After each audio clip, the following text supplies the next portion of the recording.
Las alteraciones en los miembros inferiores, localizadas preferentemente a nivel de los pies, constituyen una frecuente e invalidante complicación de la diabetes mellitus. Estas lesiones son causas de intensos sufrimientos, prolongadas permanencias en camas e infecciones que se asocian en forma casi constante. Por su frecuencia, por su elevada morbimortalidad y por el alto costo social, representan un gran problema de salud pública. El 40% de las amputaciones en los miembros inferiores son en pacientes diabéticos. La sobreinfección aumenta 20 veces el riesgo de amputación, la sobrevida se reduce a un 50%, la posibilidad de una amputación contralateral aumenta el 42% a los 3 años, es la causa más frecuente de internaciones en diabéticos y la posibilidad de causar enfermedad vascular periférica es 5 veces mayor en el diabético y 20 veces más la posibilidad de desarrollar gangrena. Los factores fisiopatológicos son 4. La polineuropatía simétrica distal, la enfermedad vascular periférica, el factor ortopédico y las infecciones. A estos 4 componentes debemos incluir el estado metabólico del paciente y la educación diabetológica. La polineuropatía simétrica distal es la forma más común de neuropatía. Predomina en los miembros inferiores y es muy rara en las manos. La alteración más precoz es la neuropatía sensitiva, por alteración de las fibras cortas amielínicas, ocasionando una disminución de la sensibilidad térmica y dolorosa. La afectación posterior de las fibras largas mielínicas se manifiesta por la disminución de la sensibilidad vibratoria o apalestesia. La neuropatía motora causa atrofia muscular de los músculos intrínsecos del pie, conduciendo a deformidades estructurales, dedos en garra, pie cabo, llevando además a una disminución o abolición de los reflejos osteotendinosos. La neuropatía autonómica produce la denervación de las glándulas sudoríparas, con el consiguiente disminución de la transpiración, generando un pie seco que tiende a agrietarse y actúa como puerta de entrada a las infecciones. También observamos vasodilatación con pérdida del tono vasomotor. La enfermedad vascular periférica engloba a la microangiopatía y a la macroangiopatía. Todas estas alteraciones son las que han llevado a denominar por Boulton el pie de riesgo. Observamos la prominencia de la cabeza de los metatarsianos con formaciones callosas, dedos en martillo, dilataciones venosas y una pequeña úlcera que se está desarrollando en el segundo dedo del pie izquierdo. Observamos un pie de riesgo con deformación de alus valgus y tendencia a el dedo en martillo, con vasodilatación de las venas dorsales. Y observamos un pie seco con escoriaciones, micosis, hiperapoyo de la cabeza del primero y quinto metatarsiano.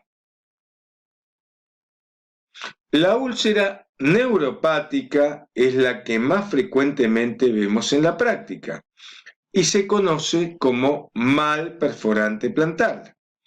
Se localiza debajo de la cabeza de los metatarsianos, en los espacios interdigitales y ocasionalmente en el talón. En general son circulares, en sacabocados e indoloras.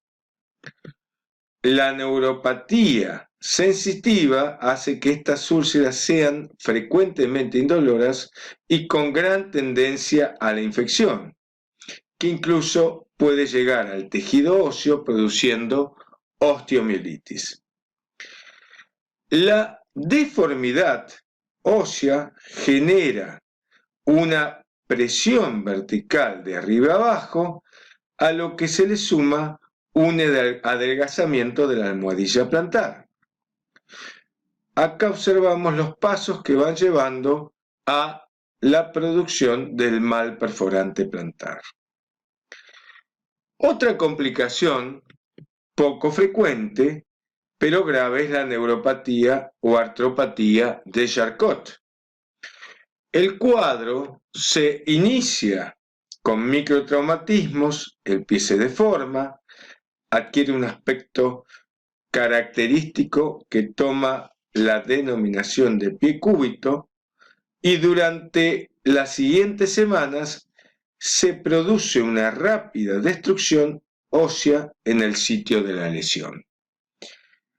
El diagnóstico diferencial se realiza con una celulitis del miembro inferior o con una trombosis venosa profunda. Por otro lado, la vasculopatía periférica en el diabético se caracteriza por ser más frecuente, más precoz y rápidamente progresiva. Se observa por igual en ambos sexos. La oclusión es multisegmentaria, lo que hace más difícil su tratamiento. Tiene compromiso bilateral y afecta vasos de mediano y de pequeño calibre. Las más afectadas son las arterias tibial, peronea, pequeños vasos y arteriolas. En la arteriopatía obliterante, a diferencia del pie neuropático puro, es un pie frío, con cianosis distal y predomina el dolor isquémico. Se utiliza la clasificación de Fontaine, que divide en 4 grados la arteriopatía obliterante. Grado 1, sin dolor. Grado 2, claudicación intermitente. Grado 3, dolor en reposo. Y grado 4, necrosis del miembro. Las lesiones pueden pasar desapercibidas cuando afectan pequeñas arteriolas interdigitales o comprometer una gran parte importante del pie, conduciendo a la gangrena y posterior pérdida del miembro. Debemos tener en cuenta que el componente vascular es solo una parte de la enfermedad vascular sistémica que tiene el diabético. Un estudio interesante en 20 pacientes con claudicación intermitente a 10 años demuestra que 12 fallecen por infarto de miocardio o por accidente cerebrovascular. 4 permanecen estables o mejoran.